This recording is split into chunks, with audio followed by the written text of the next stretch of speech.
देखो अलग अलग पार्ट में डिवाइड करके पढ़ेंगे हर एक क्रॉप को। सबसे पहले बात करते हैं पैडी की जनरल इंट्रोडक्शन की। जनरल इंट्रोडक्शन क्या पढ़ना है जनरल इंट्रोडक्शन में? जो जनरल चीज़ें डायरेक्ट जहाँ से क्वेश्चन पूछे जाते हैं, जैसे कि बॉटनिकल नेम। क्या होता है पैडी का बॉटनिकल नेम? Oryza sativa. ठीक। फैमिली बताइए। Family Gramineae. ठीक है। अब एक नया नाम आ गया है इसका, पोएसी। कोई भी नाम हो सकता है, पोएसी भी हो सकता है और ग्रेमिनी भी हो सकता है। अब नई किताबों में क्या आता है? पोएसी। इसके नाम को अपडेट कर दिया है, वो नया नाम क्या है? पोएसी। पहले क्या चलता था? ग्रेमिनी। ठीक है। ओरिजिन की बात करें, ओरिजिन क्या है पैडी का? South east Asia. South east Asia. Competitive purpose के लिए आपको यही याद करना पड़ेगा, साउथ ईस्ट एशिया। एग्जाम में यही पूछते हैं। क्रोमोसोम नंबर की बात करते हैं। कितने क्रोमोसोम नंबर पाए जाते हैं पैडी के अंदर? तो यहां पर पाए जाते हैं 24, 2n = 24। ठीक। और बताइए पैडी कैसी है?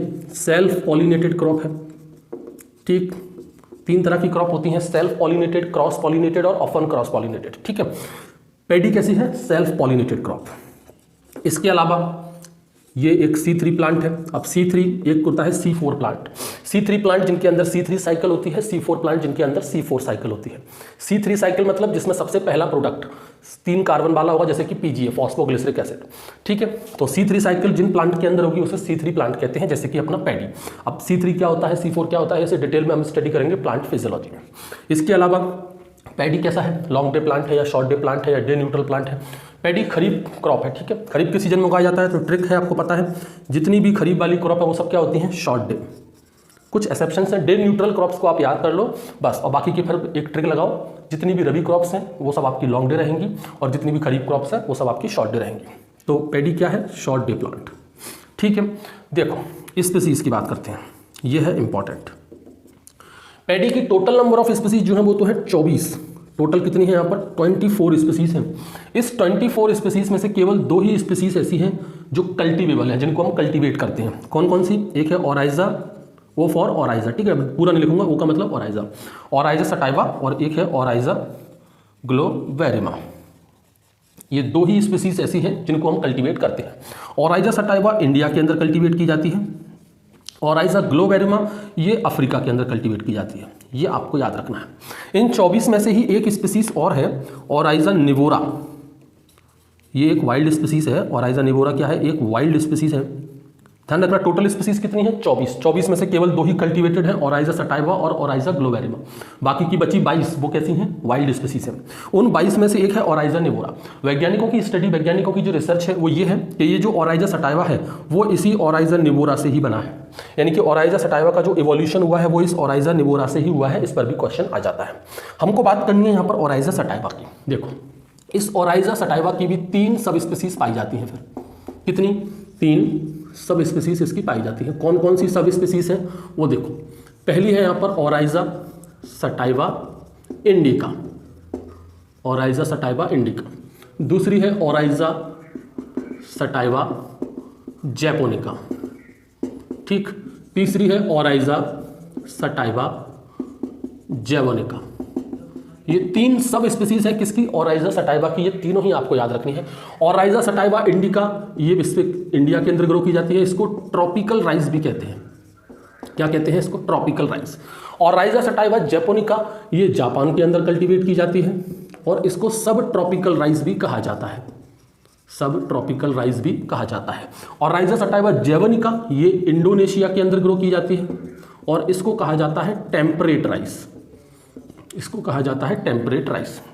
कॉम्पिटिटिव एग्जाम के हिसाब से बात करें तो इस ओराइजा सटाइवा जैपोनिका पर एक क्वेश्चन और आता है कि ये जो ओराइजा सटाइवा जैपोनिका है ना, ये लॉजिंग रेजिस्टेंट होती है। कैसी होती है? Lodging resistance.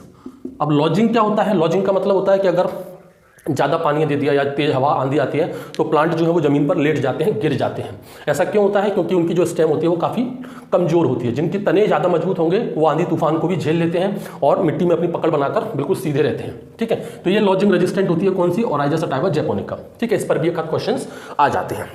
और देखो और क्या क्या। हाँ, फ्रूट की बात करें, देखो एक आप यहाँ पर याद रखना, जितनी भी सीरियल्स क्रॉप है मैं सिर्फ पैडी की बात नहीं करूंगा, जितनी भी सीरियल्स क्रॉप है, पैडी हो गया, वीट हो गया, मेज हो गया, बाजरा हो गया, सॉर्गम हो गया, बार्ले हो गया, कोई भी सीरियल क्रॉप हो, उनके अंदर फ्रूट हमेशा कैरियोप्सिस ही होता है। कैसा होता है? कैरियोप्सिस।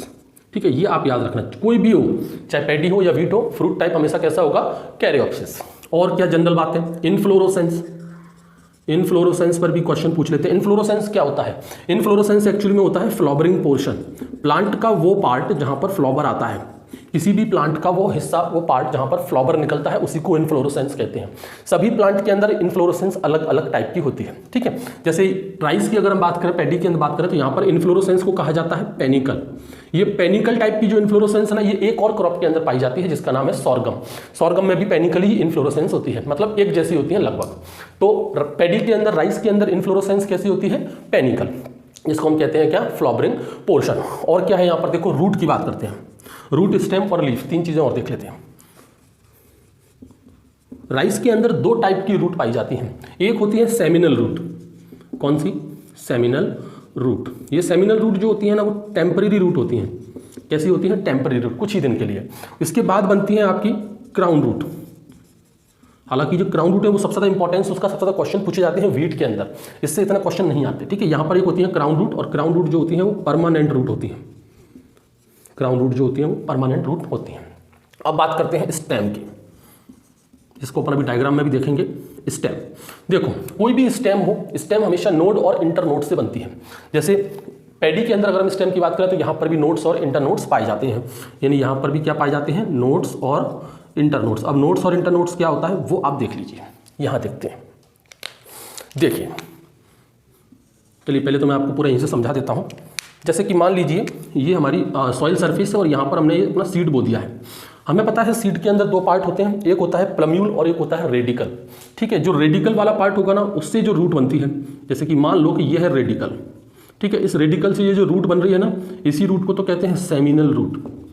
इसको क्या कहते हैं? Seminal root. ये टेम्परेरी रूट्स होती हैं। ठीक है, दूसरा पार्ट मान लो कि ये दूसरा पार्ट है यहाँ पर प्लम्यूल। दूसरा पार्ट कौन सा है? प्लम्यूल। इस प्लम्यूल वाले रीजन से क्या बनती है? स्टेम बनती है या शूट बनती है। ठीक है, ये बना दी हमने यहाँ पर क्या? स्टेम या फिर शूट। अब जैसे कि मैंने बताया कि जो स्टेम होती है वो नोड्स और इंटरनोड्स से बनती है। नोड्स इंटरनोड्स आप सभी ने देखे होंगे, जैसे कि ये रहा नोड्स, इस तरह से। नोड्स और इंटरनोड्स को देखना है तो सबसे अच्छा एग्जांपल आप शुगर केन को देखिए। शुगर केन में नोड्स और इंटरनोड्स को आप बड़े आसानी से देख सकते हैं। ये जो होती हैं, इनको क्या बोलते हैं? नोड्स। ये क्या है? नोड्स। और दो नोड्स के बीच में ये जो पार्ट है, इसको बोलते हैं इंटरनोड्स। ठीक है, राइस के अंदर ये जो इंटरनोड्स होती है वो हॉलो होती है, ठोस नहीं होती। जबकि शुगर केन के अंदर ये इंटरनोड ही तो मोस्ट इंपॉर्टेंट पार्ट होता है शुगर केन के अंदर, इसी में तो सारा जूस कंटेंट होता है। तो शुगर केन में कैसी होती है इंटरनोड्स? सॉलिड होती है। जबकि पैडी के अंदर इंटरनोड्स कैसी होती हैं? हॉलो होती हैं। ये जो नोड्स और इंटरनोड्स, इसी अल्टरनेटिव नोड्स और इंटरनोड्स से क्या बनती है? एक स्टेम बनती है। ये जो नोड्स होती है ना, इस नोड्स के पास एक बड पाई जाती है और एक लीफ पाई जाती है। यानी एक नोड से एक लीफ निकलेगी और उसके पास एक बड होगी। ठीक है, यहाँ पर ये जो लोअर मोस्ट नोड, ये सबसे नीचे वाली नोड है, लोएस्ट नोड, ये सबसे नीचे वाली जो नोड है, यहाँ पर जो बड होती है ना, यहाँ पर जो बड होती है ना, उस बड से एक सेपरेट प्लांट निकलता है। क्या निकलता है? एक सेपरेट प्लांट, जिसको हम कहते हैं टिलर। जिसको हम क्या कहते हैं? टिलर। तो तीसरा पॉइंट जब हम पढ़ेंगे यहाँ पर कि टिलर क्या होता है, टिलर। तो टिलर क्या है? टिलर जो है वो एक उसी सीड का निकला हुआ है और ये इमर्ज होता है कहाँ से? Lowest node of the main stem. जो मेन स्टेम की सबसे लोअर मोस्ट नोड होती है उससे निकलता है, उसकी बड से निकलता है एक सेपरेट प्लांट, जिसको हम कहते हैं टिलर। इस टिलर के पास मतलब एक जो टिलर जो है ना वो एक सेपरेट स्टेम की तरह ही काम करता है। फिर इस टिलर पर भी अपने पेनिकल्स लगेंगे, स्पाइक लगेंगे, उसमें अलग दाने बनेंगे, सीड बनेंगे, ऐसे बहुत सारे टिलर्स बन जाते हैं। ठीक, तो ये तीन चीज़ें आप याद रखना, रूट, स्टेम। यहाँ पर एक चीज़ और पूछ लेते हैं कभी कभी कि स्टेम को और क्या कहा जाता है। तो यहाँ पर स्टेम को कल्म और भी कहते हैं। क्या कहते हैं इसको? कल्म, CUL। और क्या है भाई पढ़ने के लिए? हाँ देखो, बोर्ड थोड़ा सा खाली करते हैं।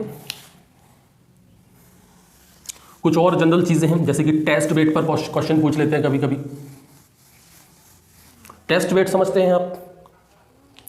दो चीज़ें होती हैं, एक होता है टेस्ट वेट, एक होता है सीड इंडेक्स। जिनके दाने छोटे होते हैं, जिन क्रॉप के सीड छोटे होते हैं, वहाँ पर 1000 सीड को काउंट करके उनका वेट लिया जाता है, जिसे कहते हैं टेस्ट वेट। और जिनके सीड बड़े होते हैं, वहाँ पर सिर्फ 100 ही सीड को काउंट किया जाता है और उनका वेट लिया जाता है, जिसे कहते हैं सीड इंडेक्स। अब चूंकि राइस है, तो राइस के जो सीड होते हैं वो छोटे होते हैं, इसलिए राइस के केस में हम लोग क्या यूज़ करते हैं, टेस्ट वेट।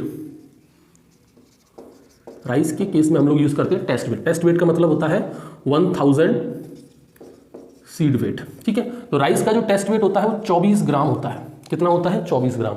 एक और क्वेश्चन पूछ लेते, बताओ कि बासमती चावल जो होते हैं उनका टेस्ट वेट कितना होता है? बासमती राइस का होता है 21 ग्राम, ये भी आप लोग याद रखना। अच्छा, एक क्वेश्चन पूछ लेते, बासमती चावल के अंदर जो एरोमा होती है, जो खुशबू होती है, ये किस वजह से आती है? चावलों में जो खुशबू सॉरी जो चावलों में खुशबू होती है, जो एरोमा होती है, वो किस केमिकल की वजह से होती है? कॉम्पिटिटिव एग्जाम के पर्पज से अच्छा है, कई बार क्वेश्चन आ चुका है। तो यहाँ पर एक केमिकल होता है डायएसिटाइल 1 प्रोपानिल। डायएसिटाइल 1 प्रोपानिल, ये इस केमिकल की वजह से बासमती चावल जो होते हैं उनके अंदर खुशबू यहाँ पर आती है, ठीक है। और क्या है भाई, देखो, हाँ, फ्लैग लीफ, यहाँ पर हमने एक चीज़ नहीं बात की, एक होती है लीफ। लीफ में सबसे इंपॉर्टेंट होती है फ्लैग लीफ। फ्लैग लीफ आप लोगों ने देखी होगी। अगर मैं यहाँ पर बात करता हूँ, मान लो यहाँ पर स्पाइक है, यहाँ पर मान लो ये इसके अंदर सीड लगे हुए हैं, ठीक है। आप लोगों ने देखा वो यहाँ से एक बड़ी सी लीफ निकलती है इस तरह से, इसको कवर करते हुए। तो जो फ्लैग लीफ, मतलब फ्लैग का मतलब होता है झंडा, झंडे जैसे आकार की होती है वो फ्लैग लीफ, इसी को क्या कहते हैं? Flag leaf. इसका इंपॉर्टेंस क्या है, क्यों इसको हमें पढ़ना है? फ्लैग लीफ का इंपॉर्टेंस ये है कि ये मैक्सिमम फोटोसिंथेसिस करते हैं।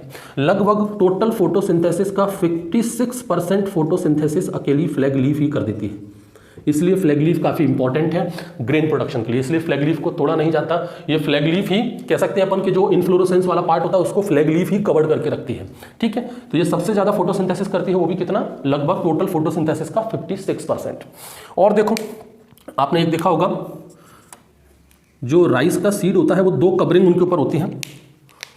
एक कवरिंग ऊपर से रहती है और एक कवरिंग इंडिविजुअल, एक कवरिंग नीचे से रहती है, ठीक है। इनको बोलते हैं लेमा एंड पैलिया। इनको क्या बोलते हैं? Lemma and Pellia. Lemma and Pellia, ये लेमा और पैलिया इन दोनों को मिलाकर कहा जाता है हल। यहाँ से भी क्वेश्चन पूछ लेते हैं कि हल क्या होता है। हल का मतलब होता है लेमा एंड पैलिया। जो धान होती है ना, धान एक्चुअली में चावल, तो जो हम कंज्यूम करते हैं वो चावल हो गया, लेकिन धान एक्चुअली में जो हम हार्वेस्ट करके लाते हैं उसमें ग्लूम्स, इसको अपन, ये दोनों क्या है एक तरह से, लेमा एंड पैलिया, ये दोनों ग्लूम्स हैं। ये दोनों क्या है? ग्लूम्स हैं। तो जो अपना राइस ग्रेन होता है वो इसी लेमा एंड पैलिया से ही कवर्ड रहता है और उन दोनों को मिलाकर हल भी कहा जाता है, ठीक। और कौन सी चीज़ है जनरल इंट्रोडक्शन में? देखो, प्रोटीन पर भी क्वेश्चन आता है यहाँ पर से, ठीक है। 2-3 क्रॉप है जिनके प्रोटीन काफ़ी इंपॉर्टेंट है, उसमें से एक राइस भी है। यहाँ पर प्रोटीन का नाम आपको याद रखना है, और यहाँ पर प्रोटीन होता है ओराइजिन प्रोटीन। कौन सा प्रोटीन? ओराइजिन प्रोटीन। पैडी के अंदर या राइस के अंदर कौन सा प्रोटीन पाया जाता है? ओराइजिन प्रोटीन। और इसका कंटेंट भी याद रखो, वो होता है 6 से 7%, ठीक है। तो राइस के अंदर जो प्रोटीन है वो ओराइजिन प्रोटीन होता है और 6 से 7% इसका कंटेंट होता है। तो आई थिंक ये पूरा सफिशिएंट है जनरल इंट्रोडक्शन में। कुछ और रह जाएगा तो उसको अपन अभी साथ ही साथ कवर कर लेंगे। अब आते हैं सीधे पैकेज ऑफ प्रैक्टिसेस पर। पैकेज ऑफ प्रैक्टिसेस में जो मोस्ट इंपॉर्टेंट चीज़ें हैं, जो कॉम्पिटिटिव एग्जाम के लिए इंपॉर्टेंट है, उन्हीं पर फोकस करना है।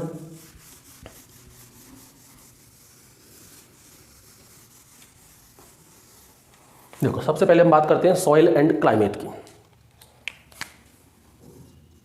सॉइल एंड क्लाइमेट, मिट्टी कैसी चाहिए और मौसम कैसा चाहिए राइस के लिए।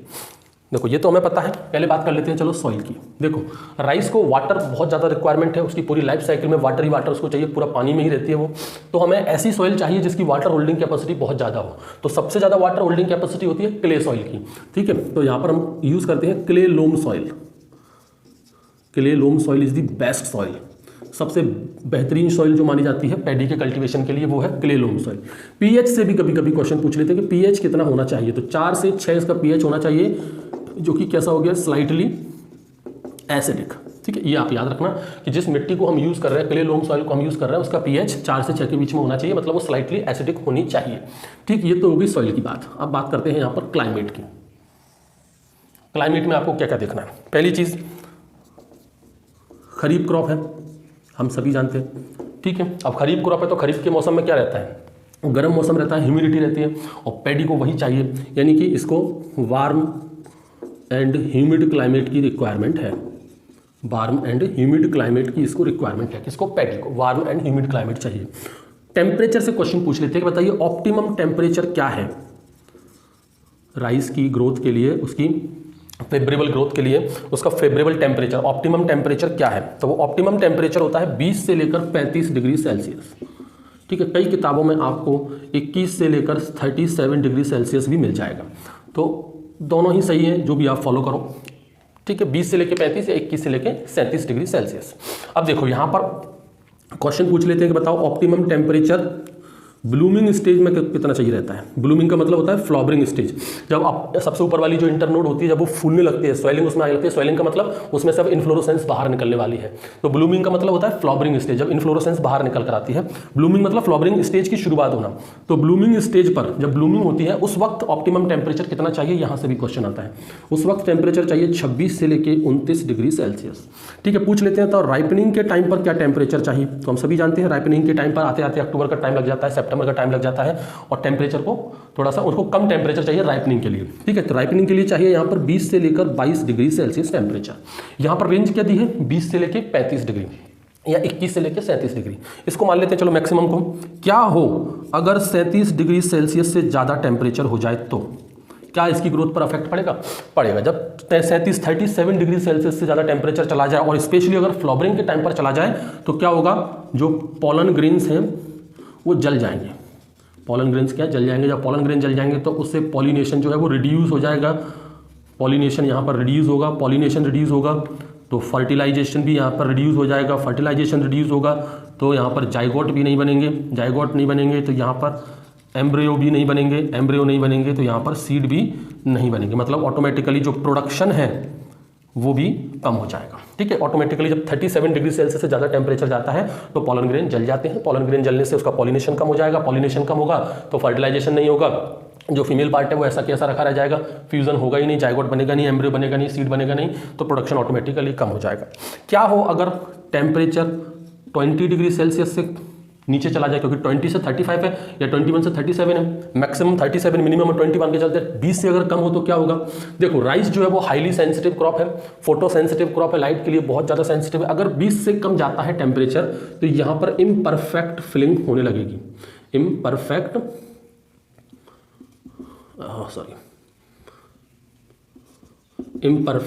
फिलिंग यहाँ पर होने लगती है, किसकी, सीड की, अगर 20 से कम जाए। और अगर कम कर दो तो मान लो अगर 12 डिग्री सेल्सियस से भी नीचे चला जाए टेम्परेचर तो यहाँ पर कंप्लीट स्टेरिलिटी डेवलप हो जाएगी प्लांट के अंदर। मतलब एक भी सीड वहाँ पर नहीं बनेगा। कंप्लीट स्टेरिलिटी डेवलप हो जाएगी अगर 12 डिग्री सेल्सियस से भी नीचे चला जाए तो। ठीक है, ये कुछ इंपॉर्टेंट चीज़ें हैं सॉइल एंड क्लाइमेट से रिलेटेड। नेक्स्ट क्या है अपना, कल्टिवेशन में टाइप ऑफ कल्टिवेशंस। देखो राइस का जो कल्टीवेशन है वो डिपेंड करता है वाटर की अवेलेबिलिटी पर। अगर वाटर की अवेलेबिलिटी है, काफ़ी सारा पानी अगर उपलब्ध है तो वहाँ पर अलग टाइप का कल्टीवेशन करेंगे। अगर पानी की कमी है तो वहाँ पर दूसरे टाइप का कल्टीवेशन करेंगे। मतलब यहाँ पर दो टाइप के कल्टीवेशन होते हैं। टाइप ऑफ कल्टीवेशन, दो टाइप के कल्टीवेशन होते हैं। किस बेसिस पर, ऑन दी अवेलेबिलिटी ऑफ और on the facility of water. अगर पानी की अवेलेबिलिटी है तो लो लैंड कल्टीवेशन कीजिए। ठीक है, लो लैंड कल्टीवेशन कब करते हैं, जब वाटर प्रेजेंट होगा, काफ़ी अच्छा पानी हो। ठीक है, और अगर पानी की कमी है तो वहाँ पर हम अपलैंड कल्टीवेशन करते हैं, या उसको हम अपलैंड कल्टीवेशन कहते हैं। अपलैंड कल्टीवेशन कब होगा, जब पानी की कमी होगी। ठीक है, मोस्ट ऑफ द एरिया में, मोस्ट ऑफ द कंडीशन में हम लो लैंड कल्टीवेशन ही करते हैं। अपलैंड कल्टीवेशन में एक प्रॉब्लम, एक तो उपज अच्छी नहीं होती है, दूसरा से यहाँ पर वीड की प्रॉब्लम बहुत ज़्यादा आती है, खरपतवार की प्रॉब्लम बहुत ज़्यादा आती है अपलैंड कल्टीवेशन में। मोस्ट ऑफ द केसेस में लो लैंड कल्टीवेशन ही किया जाता है। अब लो लैंड कल्टीवेशन जब हम करते हैं तो यहाँ पर सोइंग के अलग अलग तरीके होते हैं। ठीक है, कुछ लोग ट्रांसप्लांटिंग से करते हैं, कुछ लोग डायरेक्ट सोइंग भी कर देते हैं। ठीक है, अब कुछ लोग सीड ड्रिल से भी कर देते हैं। उन सब चीज़ों में अगर हम बात करें तो सबसे ज़्यादा जो कॉमन तरीका होता है वो ट्रांसप्लांटिंग का होता है। यहाँ पर लो लैंड में जो मोस्ट कॉमन जो होता है वो कौन सा होता है, ट्रांसप्लांटिंग। ट्रांसप्लांटिंग मेथड की जो सोइंग की जाती है, जो सबसे ज़्यादा कॉमन होता है यही। हालांकि ब्रॉडकास्टिंग भी करते हैं, कुछ लोग सीड ड्रिल से भी कर देते हैं, लेकिन ट्रांसप्लांटिंग सबसे ज़्यादा कॉमन है और हमें यही पढ़ना है। अब ट्रांसप्लांटिंग करनी है तो सीधी सी बात है, इसके लिए सीडलिंग तैयार करनी पड़ेगी, पौध तैयार करनी पड़ेगी। और सीडलिंग तैयार करने से पहले सीडलिंग कहाँ तैयार होगी, नर्सरी में तैयार करनी पड़ेगी। तो हमें नर्सरी बनानी पड़ेगी। तो शुरुआत चलो नर्सरी से कर लेते हैं। देखो नर्सरी, अगर अब यहाँ पर अलग अलग तरीके हैं। अगर आप नॉर्मल मेथड से कर रहे हो, नॉर्मल मेथड अगर आपका है 1 हेक्टेयर के रेस्पेक्ट में अगर हम बात करते हैं, जैसे कि मान लो ये 1 हेक्टेयर एरिया है, इस 1 हेक्टेयर एरिया में अगर हमको कल्टीवेशन करना है नॉर्मल मेथड से, तो नर्सरी का एरिया कितना होगा? तो यहाँ पर नर्सरी का एरिया कितना होगा? 1/10। ना कई किताबों में आपको 1/20 भी मिल जाएगा, जो कि गलत है। 1/10 1 हेक्टेयर में कितना मीटर स्क्वायर? 10,000 metre square. मतलब 1/10 का मतलब हो गया 1000 मीटर स्क्वायर एरिया में नर्सरी लगाओ तो 1 हेक्टेयर एरिया आप कवर कर सकते हो। ठीक है, ये नॉर्मल मेथड हो गया। और देखें, एक आपने सुना होगा SRI method, system of rise intensification. यहाँ पर क्या है, अगर 1 हेक्टेयर एरिया है, ये रहा 1 हेक्टेयर, ठीक है, यहाँ पर जो नर्सरी एरिया है वो आपको चाहिए 1/100, बहुत कम पार्ट में हो जाता है, यानी कि 1 हेक्टेयर किसके बराबर? 10,000 मीटर स्क्वायर। तो 1/100 कितना? केवल 100 मीटर स्क्वायर एरिया की जो नर्सरी है वो 1 हेक्टेयर में काम कर जाएगी SRI से। वहीं अगर हम एक और मेथड होता है डेपॉग मेथड, ये भी बड़ा डेपॉग मेथड। डेपॉग में क्या होता है, केवल 30 मीटर स्क्वायर एरिया चाहिए। यहाँ पर डायरेक्ट एरिया याद कर लो, कितना चाहिए? 30 मीटर स्क्वायर नर्सरी एरिया चाहिए 1 हेक्टेयर लैंड के लिए। ठीक है, ये तो नर्सरी एरिया की बात कर ली हमने। ठीक है, इसमें हम नर्सरी तैयार कर लेंगे। अब तैयार करने के लिए सीड रेट भी लगेगी वहाँ पर, तो पहले सीड रेट की बात कर लेते हैं। देखो, एक साथ ही सभी की सीड रेट पढ़ लेते हैं, कितनी सीड रेट लगनी है। ठीक है, नर्सरी एरिया देख लिया, किसके लिए कितना नर्सरी एरिया चाहिए, कौन कौन सी कंडीशन में। यहाँ से सीधे सीधे क्वेश्चन आते हैं। अब बात करते हैं सीड रेट की। देखो, नॉर्मल की बात करें अपन, नॉर्मल ट्रांसप्लांटिंग मेथड अगर आप यूज़ करते हैं तो सीड रेट क्या होगी। अब यहाँ पर 2 कंडीशन बन जाती हैं। अगर आपका सीड बोल्ड है या आपका सीड स्मॉल है, छोटा है। अगर बोल्ड सीड है तो 40 से 45 kg per hectare seed rate चाहिए, और अगर सीड छोटा है तो 30 से 35 kg per hectare seed rate यहाँ पर चाहिए। किसमें? नॉर्मल ट्रांसप्लांटिंग मेथड में। अगर कोई ब्रॉडकास्टिंग करना चाहता है तो आप simply 100 kg per hectare seed का यूज़ करें। अगर कोई सीड ड्रिल से करना चाहता है तो 60 kg पर हेक्टेयर का यूज़ करें। अगर कोई SRI मेथड का यूज़ करना चाहता है तो केवल SRI मेथड में मात्र 5 kg पर हेक्टेयर सीड ही सफिशिएंट है। अगर कोई डेपॉग मेथड का यूज़ करना चाहता है तो डेपॉग मेथड में 1.5 से लेकर 3 kg पर मीटर स्क्वायर, ना कि हेक्टेयर, पर मीटर स्क्वायर के हिसाब से कितना? 1.5 से लेकर 3 kg पर मीटर स्क्वायर। किसमें? डेपॉग मेथड में। पूछ लेते हैं बासमती राइस की, बताओ। चलो, बासमती राइस के लिए सीड रेट कितनी होती है? 20 से लेकर 25 kg पर हेक्टेयर। हाइब्रिड की भी पूछ लेते हैं। हाइब्रिड के लिए सीड रेट क्या होती है? हाइब्रिड के लिए होती है 15 kg पर हेक्टेयर। ये सभी सीड रेट एक साथ ही आप लोग रट लो, पढ़ लो। ठीक है, नॉर्मल ट्रांसप्लांटिंग में 2 कंडीशन बन जाती हैं, बोल्ड सीड और स्मॉल सीड। सीड का साइज अगर बड़ा है तो 40 से 45 kg पर हेक्टेयर, सीड का साइज छोटा है तो 30 से 35 kg पर हेक्टेयर। ब्रॉडकास्टिंग करते हो तो 100 kg per hectare, seed drill से जाते हो तो 60 kg पर हेक्टेयर, SRI से 5 kg पर हेक्टेयर, डेपॉग से 1.5 to 3 kg पर मीटर स्क्वायर। बासमती चावल की बात करें तो 20 से 25 kg पर हेक्टेयर, हाइब्रिड की बात करें तो 15 kg पर हेक्टेयर। ठीक है, इतना सीड हम इस नर्सरी में लगाएंगे। और कितने दिन बाद अब नर्सरी तैयार हो जाएगी, मतलब कितने दिनों बाद हमें ट्रांसप्लांटिंग करनी है, तो वो दिन याद रखने पड़ेंगे। वहां से भी क्वेश्चन आते हैं। देखो, यहीं से देख लेते हैं बार बार। देखो, नॉर्मल मेथड है तो ट्रांसप्लांटिंग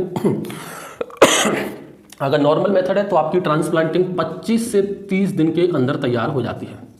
ठीक है, ये बात कर रहे हैं अपन किसकी? ट्रांसप्लांटिंग के टाइम की, कि ट्रांसप्लांटिंग कब करनी चाहिए।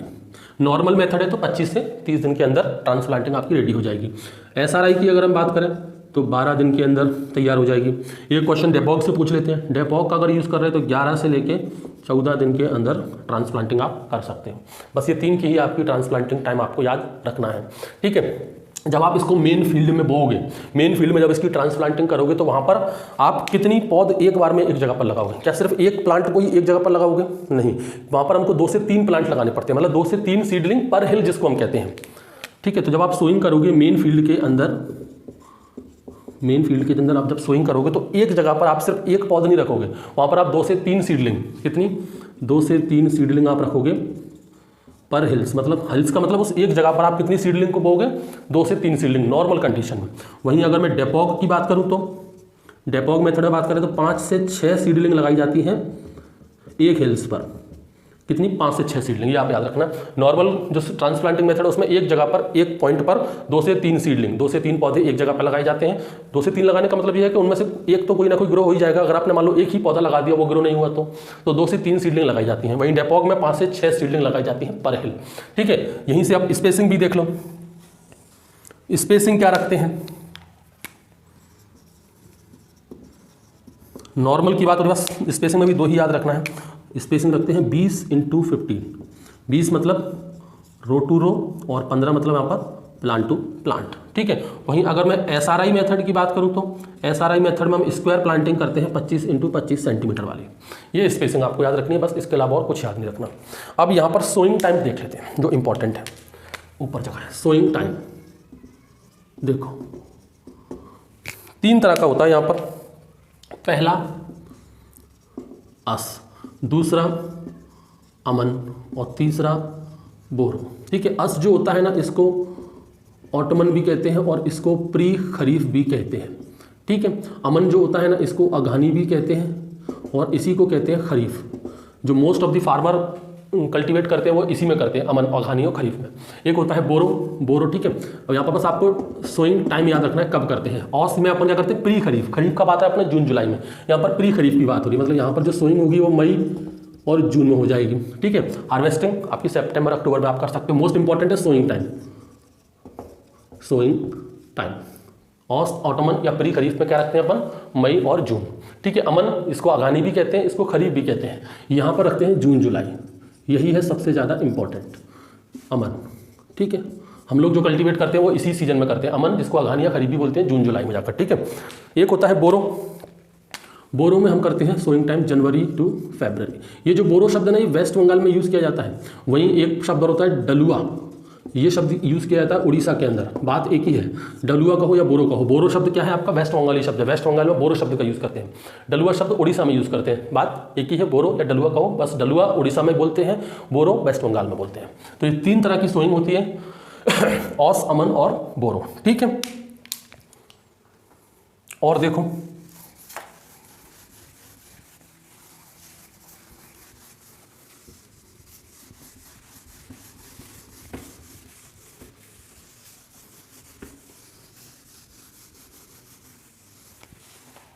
और क्या भाई, सोइंग टाइम हो गया, नर्सरी एरिया हो गया, ट्रांसप्लांटिंग हो गया, स्पेसिंग भी हो गया, NPK फर्टिलाइजर मैनेजमेंट।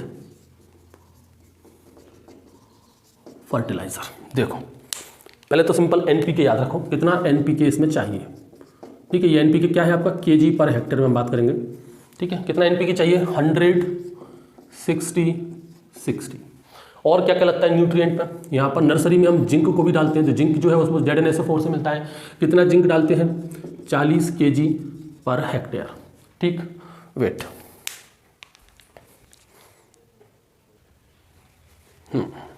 जिंक, इसका यूज़ हम नर्सरी एरिया में बेसिकली करते हैं। हमें पता है जिंक की कमी से थायराइड बीमारी होती है, तो उसकी पूर्ति के लिए हम ZnSO4 का यूज़ करते हैं। कितना, 40 kg पर हेक्टेयर। और बायो फर्टिलाइजर से सीधे सीधे क्वेश्चन आता है, कौन सा बायो फर्टिलाइजर यूज़ किया जाता है। तो बायो फर्टिलाइजर में हम यहाँ पर एक तो यूज़ करते हैं BGA, ब्लू ग्रीन एल्गी, या फिर आप यूज़ कर सकते हो यहाँ पर एजोला।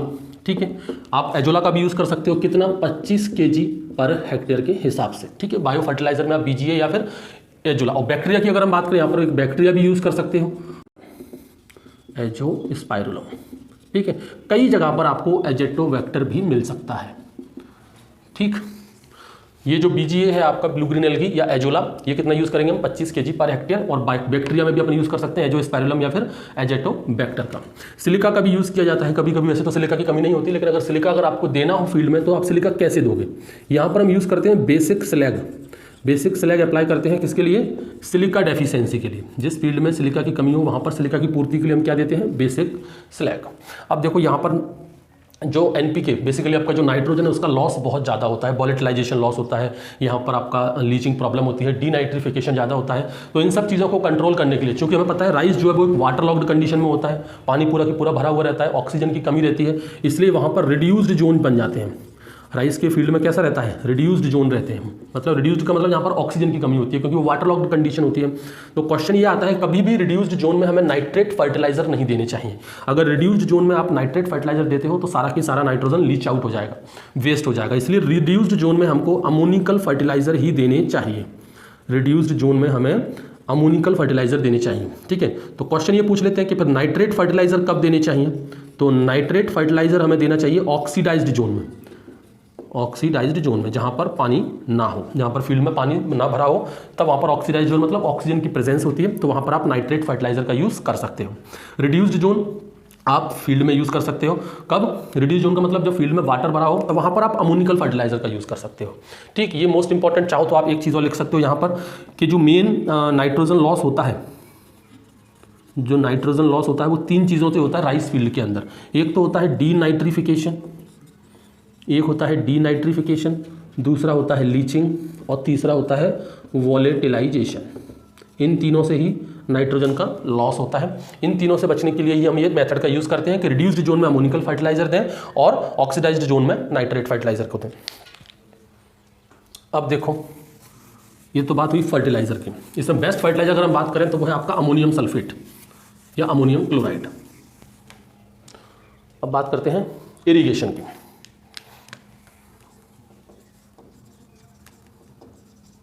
देखो, बहुत सारा पानी इसको चाहिए। पहले तो टोटल वाटर रिक्वायरमेंट की हम बात कर लेते हैं। टोटल वाटर रिक्वायरमेंट कितना चाहिए, 150 से लेकर 200 सेंटीमीटर, या फिर कहो आप simple more than 150 centimetre water इसको चाहिए, ठीक है। डिस्ट्रीब्यूशन की अगर हम बात करें तो 20 सेंटीमीटर पानी तो नर्सरी में ही लग जाता है, ठीक है। 25 सेंटीमीटर पानी जो है वो आपकी पडलिंग वाली प्रोसेस में लगता है जब हम लैंड प्रिपरेशन करते हैं, ठीक। और बाकी का जो 100 से लेकर 150 सेंटीमीटर तक है ये आपकी मेन क्रॉप में जाता है, ठीक है। हालांकि राइस का जो फील्ड है वो उसकी पूरी ग्रोथ, मतलब केवल लास्ट के 15 दिन छोड़ दे तो पूरी जो ग्रोथ जो पीरियड रहता है उसमें पानी हमेशा भरा रहना चाहिए।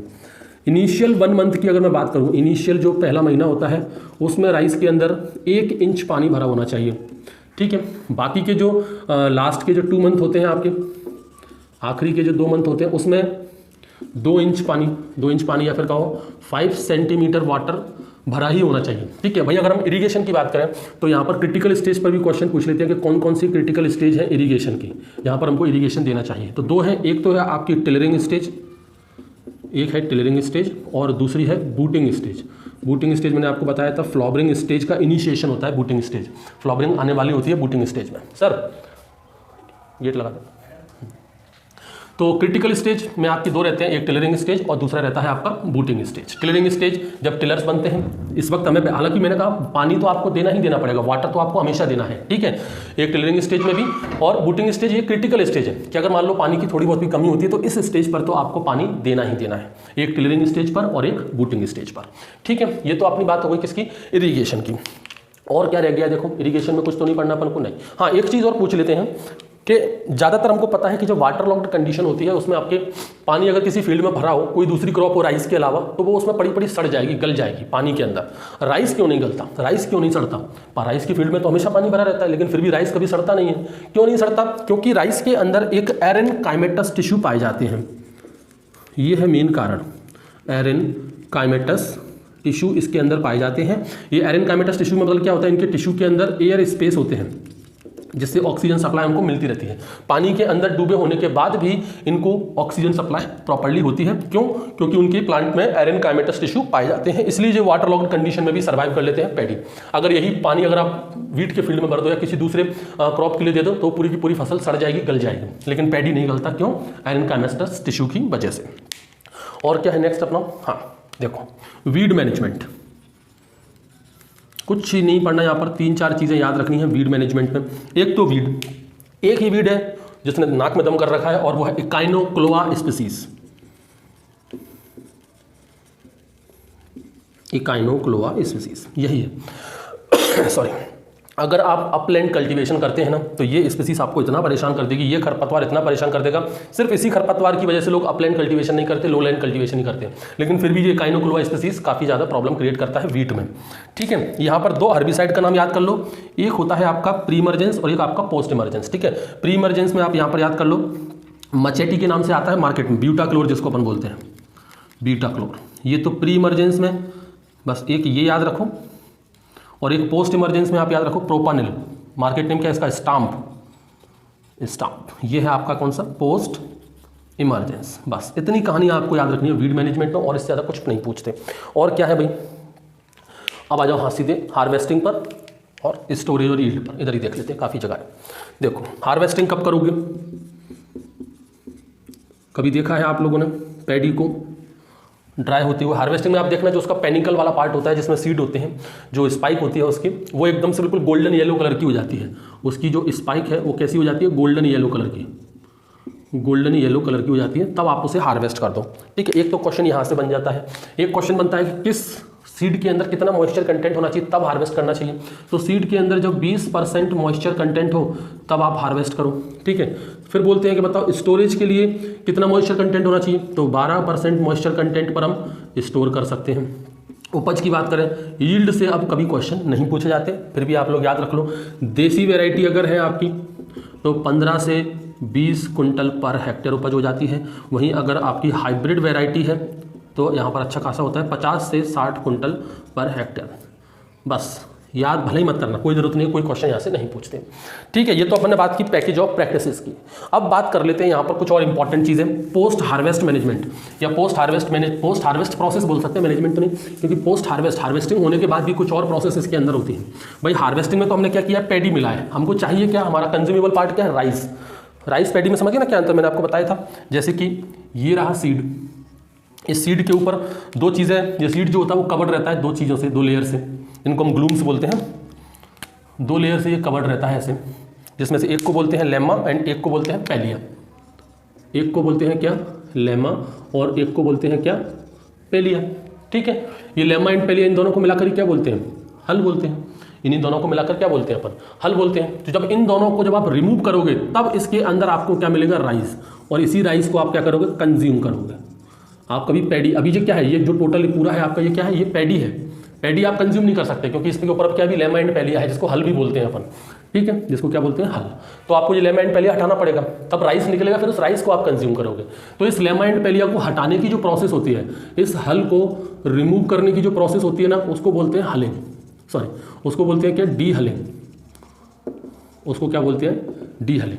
आई कहानी समझ में? डी हलिंग का मतलब है हल को हटाना। डी हलिंग में क्या होगा? अपन हल हटा देंगे तो जो राइस ग्रेन है वो बाहर आ जाएगा, जिसको हम कंज्यूम कर सकते हैं। आपने सुना होगा एक पॉलिश्ड राइस होते हैं, एक पॉलिश्ड राइस, या फिर इसको आप सिंपल सा ऐसे पढ़ो, ब्राउन राइस से हम पढ़ते हैं तो समझ में आ जाएगा पॉलिश राइस क्या होता है। जब हम इस डी हलिंग कर देते हैं, इस लेमा एंड पेलिया को हटा देते हैं, तो जो राइस बाहर निकलता है ना वो ब्राउन कलर का होता है। क्यों होता है ब्राउन कलर का? क्योंकि उसके पास एक ब्राउन कलर की लेयर होती है, ब्राउन कलर की एल्यूरोन लेयर उसके ऊपर पाई जाती है। ब्राउन कलर की एल्यूरोन लेयर उसके ऊपर पाई जाती है। बहुत से लोग उसको पॉलिश करवाते हैं। अब जब उसकी पॉलिशिंग होती है तो पॉलिशिंग में क्या होता है? ये जो ब्राउन कलर की जो लेयर होती है ना, ये रिमूव हो जाती है। ये हम एल्यूरोन लेयर को क्या कर देते हैं? रिमूव कर देते हैं। इस ब्राउन कलर की एल्यूरोन लेयर को रिमूव कर देते हैं। उसके बाद जो चावल निकलता है वो अपना व्हाइट कलर का होता है, जिसे अपन कंज्यूम करते हैं। अपने घरों में जो चावल आता है वो कैसा होता है? व्हाइट कलर का होता है। लेकिन ओरिजिनली पहले वो कैसा था? ब्राउन कलर था। ब्राउन कलर का था due to the presence of this brown aleurone layer. इसमें प्रॉब्लम क्या होती है? जब ये एल्यूरोन लेयर को हम रिमूव करते हैं ना, तो इसके साथ बहुत सारे मिनरल्स और स्पेशली विटामिन बी यहाँ पर लॉस हो जाता है, इसका लॉस हो जाता है। ठीक है, और ये जो ब्राउन कलर का जो रिमूव वाला इसका जो चूरा निकलता है, जो पाउडर इसका निकलता है ना बाहर, उसको क्या बोलते हैं? उसको बोलते हैं हम बार्न। यहाँ से भी क्वेश्चन आ जाता है कि जब हम पॉलिशिंग वाली प्रोसेस होती है, पॉलिशिंग में क्या होता है? ब्राउन कलर की जो लेयर होती है उसको रिमूव करते हैं, तो जो रिमूव करेंगे उस ब्राउन कलर की लेयर वो पाउडर फॉर्म में बाहर निकल आएगा। उस पाउडर को क्या बोलते हैं? बार्न बोलते हैं। ठीक है, ये भी काफ़ी न्यूट्रिशियस होता है, काफ़ी अच्छा होता है। उसके बाद जो चावल मिलता है वो व्हाइट कलर का होता है। अब इसमें बहुत सारी चीज़ों की कमी हो जाती है, स्पेशली विटामिन बी की कमी हो जाती है। ठीक है, तो ये आपका क्या है? Brown rice. ब्राउन राइस का मतलब इसको हम एक तरह से कह सकते हैं अनपॉलिश्ड राइस। समझ के बात को? व्हाइट का मतलब क्या हो गया? ये पॉलिश्ड राइस हो गया, क्योंकि यहाँ पर हमने क्या पॉलिशिंग प्रोसेस किया, एल्यूरोन लेयर को हटा दिया तो व्हाइट राइस मिला, तो वो पॉलिश्ड हो गया। ठीक है, और यहाँ पर अगर हम इस पॉलिशिंग ना करें तो वो क्या रह जाएगा? सिर्फ ब्राउन राइस रह जाएगा, जिसको हम बोलेंगे क्या? Unpolished rice. आई बात समझ में? एक आपका होता है पर बॉइल्ड। ये पर बॉइल्ड राइस क्या होता है? या पर बॉइल्ड एक प्रोसेस होती है। एक्चुअली में अगर हमें इस विटामिन बी को बचाना है तो हम यहाँ पर एक प्रोसेस करते हैं। हम लोग क्या करते हैं, हमारा जो पैडी जो होता है उसको माइलिंग में ले जाने से पहले, माइलिंग प्रोसेस में ले जाने से पहले उसको हम क्या करते हैं? 24 से लेकर 36 घंटों तक पानी के अंदर भिगो के रखते हैं। पानी के अंदर क्या करते हैं? भिगो के रखते हैं। उसके बाद उसे स्टीम बॉइलिंग करते हैं। स्टीम के ऊपर उसकी बॉइलिंग कराई जाती है, ठीक है, 10 से या 15 से 20 मिनट तक उसकी स्टीम बॉइलिंग कराई जाती है। फिर उसके बाद उसको ड्राई किया जाता है 15 से 20 मिनट तक, देन उसको माइलिंग के लिए ले जाते हैं। तो बड़ी आसानी से लेमा एंड को रिमूव कर देते हैं और ब्राउन कलर की जो प्रॉब्लम होती है वो भी सॉल्व हो जाती है और विटामिन ए भी उसका लॉस नहीं होता। इसको बोलते हैं क्या, पर बॉइल्ड राइस। आई बात समझ में। एक तरह से ये क्या है, हाइड्रोथर्मल ट्रीटमेंट है, it is a hydrothermal treatment. ये क्या है, ये एक हाइड्रोथर्मल ट्रीटमेंट ही हो गया, क्योंकि इसमें हम पानी को भिगो भी रहे हैं और फिर स्टीम वाद दे रहे हैं, तो हाइड्रोथर्मल ट्रीटमेंट हो गया, ठीक। और देखो, और इसमें कौन सी चीज़ है हाँ, एक चीज़ और कि ये जो पॉलिशिंग हम करते हैं ना, जिस मशीन के अंदर ये पॉलिशिंग की जाती है, जिस मशीन के अंदर हम इस भाई पॉलिशिंग हाथों से तो करोगे नहीं, मशीन के अंदर ही करोगे, उस मशीन को कहते हैं हलर। उस मशीन को क्या बोलते हैं, हलर। और उस प्रोसेस को क्या बोलते हैं, उस प्रोसेस को बोलते हैं हलिंग। और ये पूछ लेते हैं बताओ हलिंग परसेंट कितना होता है, तो हलिंग परसेंट होता है 65%। कितना होता है हलिंग परसेंट, 65%। मतलब यहाँ से मान लो कि आपने 100 किलो, अरे भाई लगता है किसी की बारात निकल रही है, अगर 100 किलो अगर मान लो हमने ब्राउन राइस इस मशीन के अंदर डाला, तो यहाँ पर हमको जो व्हाइट राइस मिलेगा वो कितना मिलेगा, 65 किलो, और जो ब्राउन हमको जो निकल जाएगा वो बचा हुआ आपका 35 किलो होगा। समझ आ गई। हलिंग 65% का मतलब क्या है, हमारा जो मेन प्रोडक्ट है वो हमको 65% मिल जाएगा, ठीक है। ये एक एग्जाम्पल के तौर पर मैंने आपको समझाया है। और क्या है भाई, देखो और देखो, बस वैरायटी और देख लो इसमें, उसके बाद राइस कंप्लीट। कुछ इंपॉर्टेंट, मोस्ट इंपॉर्टेंट वैरायटीज़ हैं। वैरायटीज़ का मैं यही कहूँगा कि आप लोगों को सभी क्रॉप की वैरायटी रटने की जरूरत नहीं है। कुछ मोस्ट इंपॉर्टेंट वैरायटीज़ जिनसे हमेशा क्वेश्चन पूछे जाते हैं, बस उन्हीं पर फोकस करना है। वैरायटीज़ देखो, एक वैरायटी है पूसा बासमती 1। पूसा बासमती 1, इस पर क्वेश्चन आता है कि पूसा बासमती 1 क्या है। ये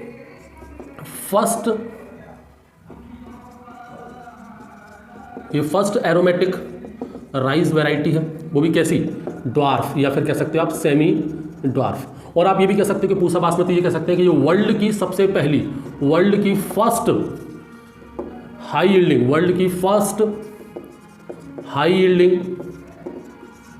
ड्वार्फ वैरायटी, वर्ल्ड की first high yielding dwarf variety है पूसा बासमती 1, ठीक है। ऐसे क्वेश्चन पूछ सकते हैं। ये भी पूछ सकते हैं बताओ फर्स्ट एरोमेटिक, या फिर आप एरोमेटिक की जगह पर यहाँ पर आप बासमती भी बोल सकते हो। सबसे पहला basmati rice semi dwarf rice hybrid कौन सा है, तो वो पूसा बासमती 1 है। या वर्ल्ड का सबसे पहला हाई यील्डिंग ड्वार्फ वैरायटी कौन सी है, तो वो पूसा बासमती 1 है। एक क्वेश्चन पूछा जाता है पूसा RH10 पर।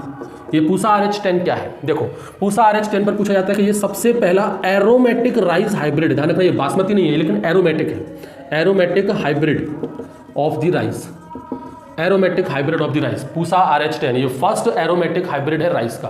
कौन सा, पूसा RH10। यहाँ से क्वेश्चन पूछ लेते हैं। ये भी पूछ लेते हैं कि बताओ इंडिया का, एक होती है CORH1, ये इंडिया का सबसे पहला हाइब्रिड है, ये इंडियाज फर्स्ट हाइब्रिड, ये इंडिया का सबसे पहला हाइब्रिड है CORH1। और भी है, जैसे कि पूछ लेते हैं बताओ प्राइमरी इंट्रोड्यूस्ड वैरायटी कौन सी है, प्राइमरी इंट्रोड्यूस्ड वैरायटी कौन सी है। प्राइमरी इंट्रोड्यूस्ड वैरायटी में देखो 2 वैरायटी है जो इंट्रोड्यूस्ड हुई थी। एक तो है आपकी TN1, ये आपकी 1964 में इंडिया के अंदर आई थी। कहाँ से, ताइवान से, ठीक है, ताइवान से इंडिया के अंदर इंट्रोड्यूस हुई थी 1964 में। और एक वैरायटी है आपकी IR8 है, IR28 है, 36 है। IR8 इंपॉर्टेंट है, ये आपकी 1965 में इंट्रोड्यूस हुई थी। कहाँ से, फिलीपींस से, फिलीपींस से, ठीक है। ये आप लोग याद रखना। प्राइमरी इंट्रोड्यूस्ड वैरायटी कौन सी है राइस की या पैडी की, एक TN1 है 1964 में ताइवान से आई थी, और एक IR8 है 1965 में, वो फिलीपींस से आई थी। और कोई वैरायटी हो तो बताओ इंपॉर्टेंट, ऐसी पूछ लेते हैं बताओ सॉल्ट टॉलरेंट वैरायटी, हाँ म्यूटेंट वैरायटी, ये जरूर याद रखना, म्यूटेंट वैरायटी। 2 वैरायटी है जगन्नाथ एंड प्रभावती, जगन्नाथ और प्रभावती, ये दोनों ही म्यूटेंट वैरायटी है, मोस्ट इंपॉर्टेंट वैरायटी है। पूछ लेते हैं बताओ, एक है आपकी फाल्गुना, इस पर भी क्वेश्चन आया कई बार। फाल्गुना कैसी वैरायटी है, फाल्गुना जो है वो गॉल मिज रेजिस्टेंट वैरायटी है, ये गॉल मिज रेजिस्टेंट वैरायटी है। कौन सी, फाल्गुना। एक पूछ लेते हैं लुनीश्री, लुनीश्री ये कैसी वैरायटी है, लुनीश्री जो है वो सॉल्ट टॉलरेंट वैरायटी है, लुनीश्री जो है वो आपकी सॉल्ट टॉलरेंट वैरायटी है। और क्या है, हाँ एक पूछ लेते हैं आप बताओ, बस हो गया। और कौन कौन सी वैरायटी है यहाँ पर, ठीक है। तो ये मोस्ट इंपॉर्टेंट वैराइटीज है। कुछ 1-2 वैरायटी और होंगे तो वो आपको बता दूंगा, लेकिन ये मोस्ट इंपॉर्टेंट है, इन वैराइटीज को आप लोग याद रख लेना, ठीक है। तो ये पैडी अपना पूरा ऑलमोस्ट 99% कंप्लीट हो चुका है कॉम्पिटेटिव एग्जाम के पर्पज से। वैसे पढ़ा जाए तो केवल पैडी के ही 8-10 लेक्चर बन जाए, ठीक है। तो एक ही लेक्चर मैंने पूरा पैडी कंप्लीट कर दिया है, सिर्फ और सिर्फ अपने कॉम्पिटेटिव एग्जाम के पर्पज से। अगर आप इतना भी पढ़ लेते हो तो पैडी से आपका क्वेश्चन बाहर नहीं जाएगा।